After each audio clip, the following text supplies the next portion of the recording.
영국의 종교 개혁자인 존 낙스는 이런 말을 했습니다. 기도하는 한 사람이 기도하지 않는 모든 민족보다 더 강하다. 그는 이 말대로 기도하는 사람이었습니다. 피의 여왕이라고 불렸던 메리 여왕은 개신교 신앙을 가졌다는 이유로 존 낙스를 감옥에 가뒀습니다. 그는 감옥에서도 신앙의 자유를 위해서 간절히 기도했습니다. 결국 피의 여왕 메리는 병들어 죽게 되었고, 그의 기도대로 영국은 신앙의 자유를 가진 나라가 될 수가 있었습니다. 그가 감옥에서 나갈 때 사람들은 이렇게 말했습니다. 영국의 100만 군대보다 존 낙스의 기도가 더 무섭다. 나라가 어려울 때 가장 필요한 사람은 기도하는 사람입니다. 요즘 우리나라가 어려운 상황 속에 있습니다. 우리 믿음의 선배들은 나라가 위기에 처할 때마다 간절히 매달려 기도했습니다. 그리고 하나님은 응답해 주셔서 우리는 모든 어려움을 이겨내고 이 자리까지 올 수 있었습니다. 여러분, 요즘 우리가 무엇을 해야 할 때입니까?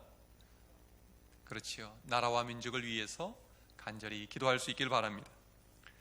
또 사무엘 체드윅이라는 사람은 이런 말을 했습니다. 사단은 기도 외에 아무것도 두려워하지 않는다. 사단의 중요한 관심은 성도들을 기도하지 못하게 하는 것이다. 사단은 기도 없는 공부, 기도 없는 신앙을 두려워하지 않는다. 그는 우리의 수고를 비웃는다. 우리의 지혜를 조롱한다. 그러나 우리가 기도할 때 사단은 두려워 떤다. 그러므로 우리 그리스도인에게 가장 중요한 한 가지를 꼽으라고 한다면 그것은 바로 기도입니다. 오늘 본문에서도 우리는 기도하는 예수님을 만날 수가 있습니다. 사복음서 중에서도 오늘 읽은 이 누가복음은 기도하는 예수님의 모습에 집중합니다. 예수님은 제자들에게 늘 기도하는 모습을 보여주셨습니다. 첫 사역을 시작하기 전에 먼저 요한에게 세례를 받으시면서 기도하셨습니다. 그리고 성령의 충만함을 입으셨습니다. 예수님은 12제자를 세우기 전에도 밤새도록 기도하셨습니다. 예수님은 물고기 2마리와 보리떡 5개로 5,000명을 먹이실 때도 먼저 감사기도 하셨습니다. 오늘 본문에서도 예수님은 기도하셨습니다. 제자들이 볼 때 예수님은 기도하는 분이었습니다. 무슨 일을 해도 예수님은 기도를 먼저 하셨습니다. 하나님 아버지와 함께 천지를 창조하신 예수님은 굳이 기도하지 않아도 모든 능력을 행하실 수 있는 분이었습니다. 하지만 주님은 항상 아버지께 나가서 기도하셨습니다. 아버지께 기도하는 것을 기뻐하셨습니다. 그러므로 예수님이 가신 길은 기도의 길이다 라고 말할 수가 있겠습니다. 또한 예수님은 자신을 따르는 제자들이 기도의 길을 따라오기를 바라셨습니다. 신앙인은 기도해야 삽니다. 그래서 예수님은 제자들에게 철저하게 기도의 본을 보여주셨던 것입니다. 예수님이 기도를 마치셨을 때 제자들이 예수님께 요청합니다. 주님, 우리에게도 기도를 가르쳐 주십시오. 그때 예수님은 기도에 대해서 무엇을 가르쳐 주셨을까요? 첫 번째, 우리 함께 해보시겠습니다. 하나님 아버지께 기도하라. 우리 2절을 함께 읽겠습니다. 시작. 예수께서 이르시되 너희는 기도할 때에 이렇게 하라. 아버지여, 이름이 거룩히 여김을 받으시오며 나라가 임하시오며. 기도에 대한 예수님의 첫 번째 가르침은 아버지라고 부르라는 것입니다. 아버지는 헬라어로 파테르라고 합니다. 예수님이 이 땅에 계실 때는 아람어를 쓰셨는데 아람어로는 아버지를 아빠라고 합니다. 우리말이랑 참 비슷하지요? 어린아이가 아버지를 친밀감을 느끼면서 부를 때 사용하는 호칭입니다. 요즘 우리는 하나님을 아버지라고 쉽게 부르지만 예수님께서 아버지라고 부르라고 가르쳐 주시기 전에는 이스라엘 사람 중에 하나님을 개인적으로 아빠 또는 아버지라고 불렀던 사람은 한 사람도 없었습니다. 죄인인 인간이 거룩하신 하나님, 전능하신 천지의 창조주 하나님을 감히 아버지라고 부를 수 없었던 것입니다. 더욱이 아빠라고 부른다는 것은 상상조차 할 수 없는 일이었습니다. 이 세상에서 전능하신 하나님을 아빠 또는 아버지라고 부를 수 있는 분은 단 한 분밖에 없습니다. 그분은 누구일까요? 그렇습니다. 예수 그리스도 한 분뿐이십니다. 예수님께 하나님 아버지는 자비하신 아버지, 사랑이 많으신 아버지, 참 좋으신 아버지셨습니다.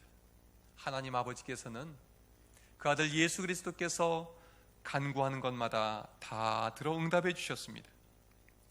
아빠, 아버지, 예수님은 자신만이 부를 수 있는 이 호칭으로 제자들이 하나님을 부르라고 가르쳐 주셨습니다. 그것은 그냥 기도할 때 부르기 좋으라고 가르치신 것이 아닙니다. 제자들이 아빠, 아버지라고 부르며 기도하면 예수님이 받았던 그 모든 응답을 제자들도 받게 되리라는 약속이었습니다. 이후로 제자들이 하나님을 아버지라 부르면서 기도할 때에 놀라운 응답을 받게 됩니다. 또한 우리가 하나님을 아버지라고 부를 때 하나님은 예수님께 쏟아부어 주신 그 사랑을 부어주십니다. 예수님 당시에 이스라엘 백성들은 하나님을 가깝게 여기기보다 아주 멀게 느꼈습니다. 하나님께 친밀감을 느끼기보다 율법을 어겨서 벌 받을까봐 두려워했습니다.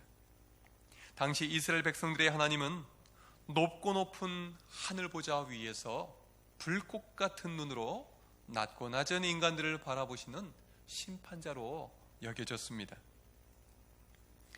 그런데 예수님께 하나님 아버지는 두려운 분이 아니었습니다. 멀리 떨어져 있는 분도 아니었습니다. 늘 곁에 계시고 사랑해 주시고 늘 힘이 되어 주시는 분이었습니다. 예수님은 항상 아버지와 하나됨을 누리셨습니다. 그리고 아버지 안에서 기쁨을 누리셨습니다. 평안을 누리셨습니다. 늘 새 힘을 얻으셨습니다. 예수님은 아버지 하나님과 누리는 이 모든 특권을 제자들이 누리기를 바라셨습니다. 그래서 제자들과 마지막 식사 후에 하나님 아버지께 이렇게 기도합니다. 요한복음 17장의 내용입니다.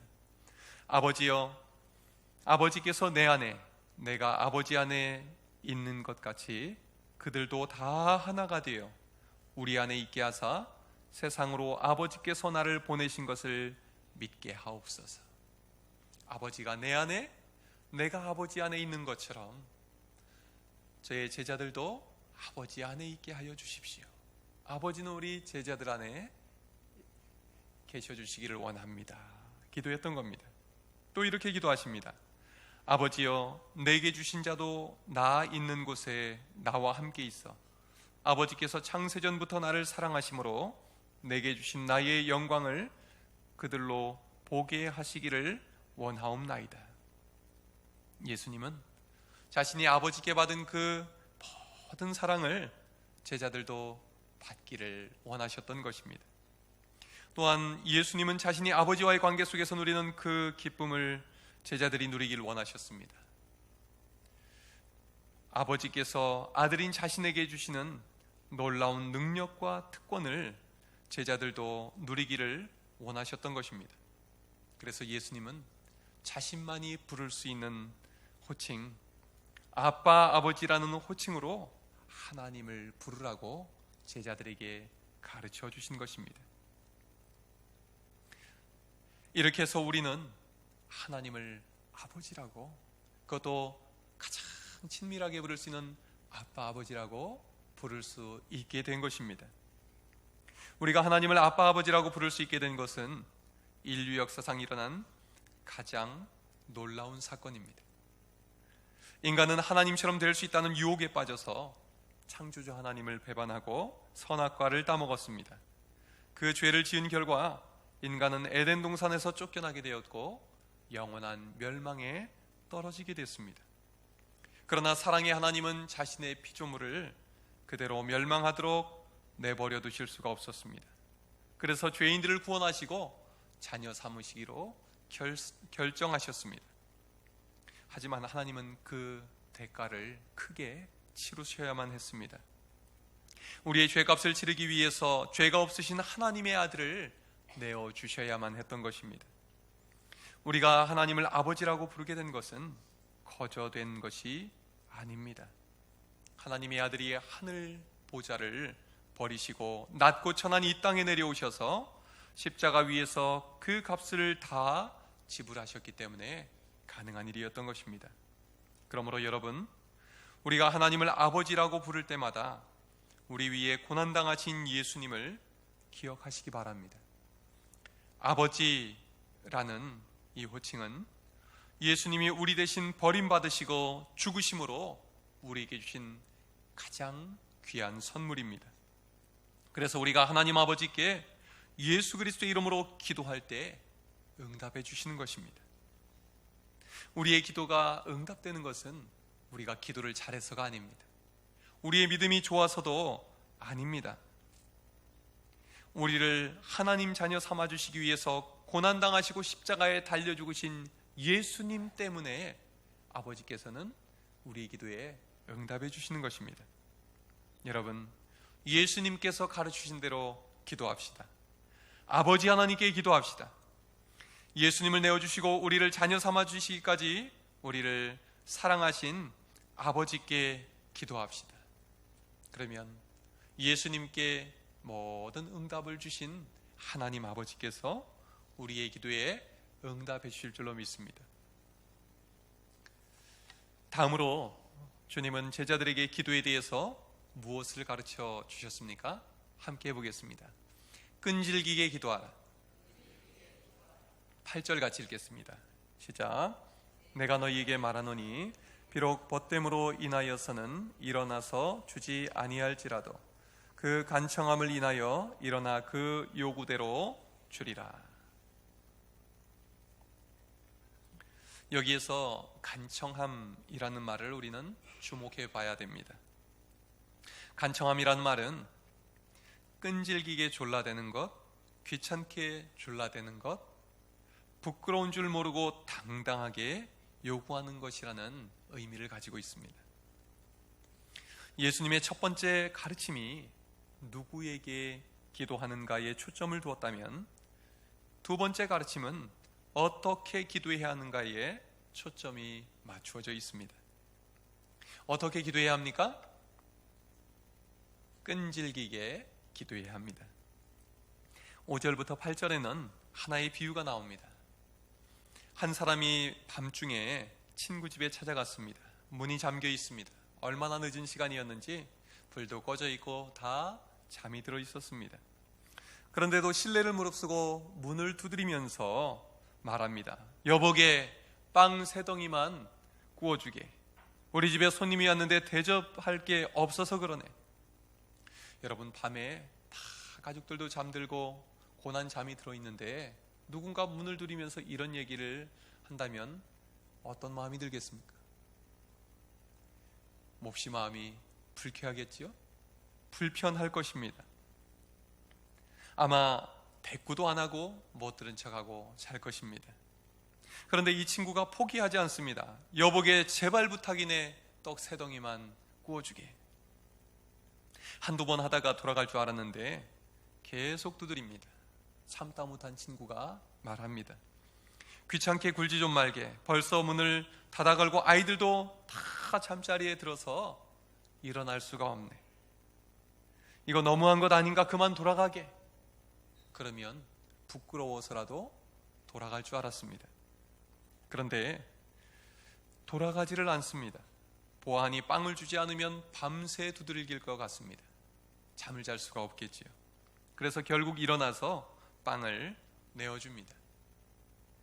우리말에도 우는 아이 젖준다 라는 말이 있죠. 애가 보채면 엄마는 저주를 물려줍니다. 그래서 그런지 아이들은 자기가 원하는 대로 되지 않으면 먼저 울고 봅니다. 그러나 아이들은 압니다. 울어서 될 것 같으면 계속 웁니다. 그러나 울어도 소용없으면 더 이상 울지 않습니다.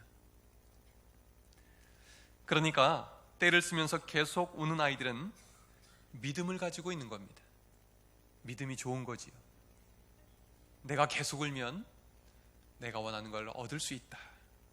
그러나 오늘 본문은 하나님께도 무조건 때 쓰면 기도에 응답해 주신다는 의미가 아닙니다. 오늘 본문에 두 친구 이야기 다음에 부모와 자식 이야기가 이어집니다. 두 친구 사이에서는 친구 사이라서 빵을 내어준 것이 아니라 하도 귀찮게 굴어서 못 견디고 빵을 내어줬다라고 말합니다. 친구 사이라도 한계가 있다는 것이지요. 그러나 부모 자녀 사이는 어떻습니까? 부모는 다릅니다. 부모는 자식에게 제일 좋은 것을 주고 싶어 합니다. 자식이 생선을 먹고 싶다고 하는데 뱀을 줄 부모는 세상에 한 사람도 없습니다. 가장 싱싱하고 좋고 맛있는 생선을 줄 것입니다. 또 계란을 먹고 싶다고 하는데 전갈을 줄 부모도 없습니다. 이왕이면 제일 좋은 계란을 구해서 줄 것입니다. 여러분, 요즘 어떤 계란이 제일 좋습니까? 이 마트에 가보니까 이런 이름이 붙어 있습니다. 무항생제 자연방사 유기농 복지 유정란. 이름이 길어서 이렇게 애우지도 못하겠어요. 부모의 마음은 계란 하나를 사서 먹여도 제일 좋은 것을 사서 먹이고 싶은 게 부모 마음입니다. 우리가 흠이 많고 불완전한 부모라 하더라도 자식에게 가장 좋은 것을 주고 싶은 마음 다 가지고 있지 않겠습니까? 하물며 사랑의 하나님, 전능하고 완전하신 하나님 아버지께서 우리에게 가장 좋은 것을 주시지 않겠습니까? 그러므로 예수님께서 끈질기게 기도하라고 가르쳐 주신 이유는 하나님이 우리에게 가장 좋은 것을 주시는 아버지이시기 때문입니다. 내가 기도할 때 응답하신다는 것을 믿으면 계속 기도할 수 있습니다. 그러나 응답하신다는 믿음이 없으면 더 이상 기도하지 않습니다. 예수님은 확신을 가지라고 가르쳐 주시는 것입니다. 예수님이 기도하면서 경험하신 하나님 아버지는 항상 좋은 것을 주시는 아버지이셨습니다.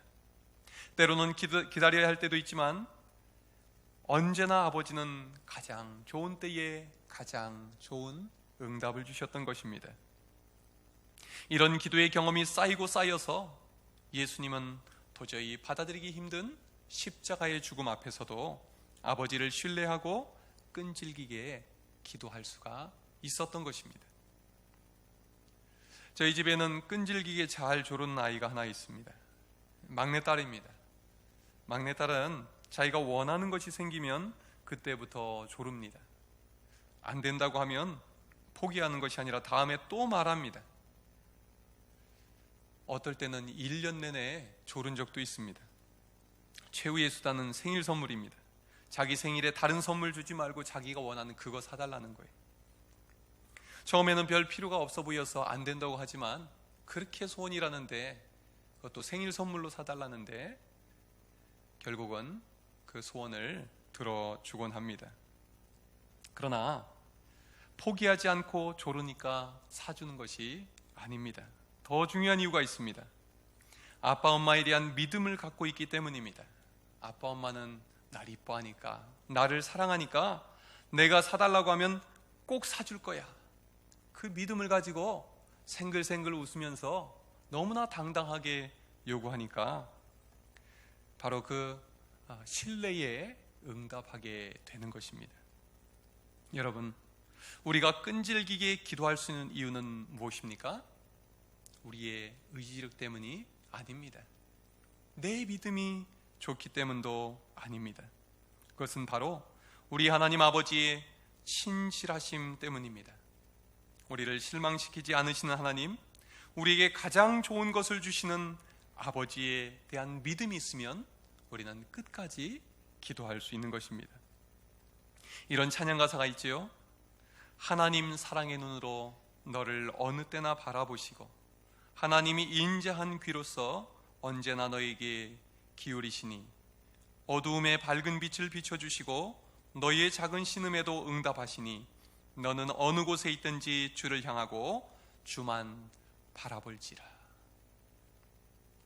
예수님이 가르치신 대로 하나님은 우리의 기도를 들어주시는 참 좋은 아버지이십니다.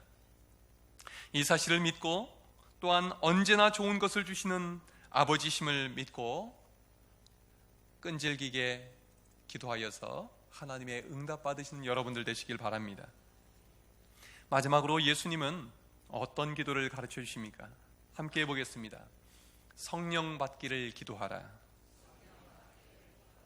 우리 13절을 함께 읽겠습니다. 시작. 너희가 악할지라도 좋은 것을 자식에게 줄 알거든 하물며 너희 하늘 아버지께서 구하는 자에게 성령을 주시지 않겠느냐 하시니라. 아멘. 하나님 아버지께서 우리에게 가장 좋은 선물을 주기를 원하십니다. 그 선물은 바로 성령 충만함을 받는 것입니다. 예수님은 기도에 대해서 가르쳐 주시면서 성령 받기를 구하라고 말씀하십니다. 기도는 내 힘으로 하려면 세상에서 가장 힘든 일입니다. 5분 10분 기도하는 것이 얼마나 지루한지 모릅니다. 할 말도 없고 쉽게 지칩니다. 그러나 성령 받고 나면 기도가 됩니다. 기도하는 시간이 즐겁습니다. 마치 연애하는 사람들이 시간이 너무 빨리 가서 아쉬워하는 것처럼 기도 시간이 너무 빨리 지나가게 되는 것입니다. 그러므로 성령님은 우리의 기도 선생님이라고 할 수 있습니다. 사랑에 빠지면 대화하는 법을 따로 배우지 않아도 사랑하는 사람들끼리는 너무나 즐겁고 재미있게 대화를 나누게 됩니다. 마찬가지로 성령 충만함을 받으면 기도가 저절로 되는 것입니다. 성령 충만한 사람은 그 마음에서 감사 기도가 터져 나옵니다. 그리고 찬양이 흘러나오지요. 지난 6월 3일 두 달이 채 못된 일인데요. 독일 함부르크라는 도시에서 있었던 일입니다. 우리나라 성악가 최성봉 씨가 전 세계에서 모여든 2만 명이 넘는 관객들 앞에서 노래를 불렀습니다. 이날 공연은 2019년 국제 로터리 세계대회 개막식 축하 공연이었다고 합니다. 최성봉 씨의 노래를 들은 2만 명이 넘는 관객들은 얼마나 감동을 했는지 눈물을 흘리지 않은 사람이 없었답니다. 관객들은 열렬한 환호와 눈물도 모자라서 나중에는 다 일어나 기립박수를 쳐주었답니다. 이날 부른 세 곡의 노래 중에 한 곡은 이탈리아 노래, 또 한 곡은 영어 노래, 또 한 곡은 한국 사람이 지은 노래였습니다. 그 중에 한국말로 부른 노래의 내용이 궁금하지 않으십니까? 그 제목은 I pray, 나는 기도하네 라는 제목의 노래입니다. 가사의 일부를 읽어드리겠습니다. 아련하게 불어오는 추운 바람소리, 꽃잎들은 흩어져만 가네. 달빛 아래 쓸쓸하게 물든 호수처럼 오 그리움은 끝이 없는 물결이네. I pray, 나는 기도하네. 눈물이 멈추길. I pray, 나는 기도하네. 내 안에 맺혀있는 그 아픔 멈출 수 있게. 이 노래는 최성봉 씨 자신의 삶을 담고 있는 노래라고 합니다. 그는 성악가가 될 수 없는 사람이었습니다. 그는 5살부터 부모도 없이 집도 없이 길거리에서 구걸하며 살던 인생이었습니다. 사는 것이 너무나 힘들어서 어려서부터 죽으려는 시도도 많이 했습니다. 그러던 그가 그 모든 어려움을 이겨내고 이제 대한민국의 희망의 대명사, 아니 세계인들 앞에서 희망을 노래하는 사람이 되었습니다. 무슨 일이 일어난 것일까요? 그는 이렇게 이야기합니다. 저는 죽고 싶은 마음이 들 때마다 하나님을 찾았습니다. 십자가를 부여잡고 거기에서 들려오는 음성을 들으며 몸부림했습니다. 그렇게 십자가의 사랑으로 변화된 저는 이제 하나님께 원망이 아니라 감사의 기도를 드릴 수 있습니다. 이제 저는 껌파리 노숙자 버려진 인생에서 희망의 증거가 되어 주님을 찬양하고 있습니다. 이것이 십자가의 음성을 듣고 변화된 증거입니다. 그가 불렀던 노래 가사처럼 그는 고난 속에서 기도했습니다. 기도할 줄 몰랐지만 기도했습니다. 노래할 줄 몰랐지만 노래하며 살고 싶다고 기도했습니다. 그리고 하나님은 그의 기도에 응답해 주셨습니다. 기도에는 놀라운 힘이 있습니다. 우리 힘으로는 절대로 할 수 없는 일을 이루게 하는 힘이 있습니다. 우리가 힘이 있어서가 아니라 우리의 기도를 들으시는 하나님이 능력이 있으시기 때문입니다. 기도는 우리 그리스도인의 능력입니다. 기도는 하나님께서 우리에게 주신 가장 강력한 선물입니다. 여러분, 예수님이 가르치신 대로 기도합시다. 우리 하나님 아버지께 기도합시다. 우리에게 가장 좋은 것을 주시는 하나님, 반드시 응답하시는 하나님이심을 믿고 기도합시다. 그리고 무엇보다 하나님께서 우리를 위해 준비하신 가장 좋은 선물, 성령 충만 받기를 기도하고 가장 좋은 것으로 응답받으시는 여러분들 되시기를 주님의 이름으로 축원합니다. 기도하겠습니다.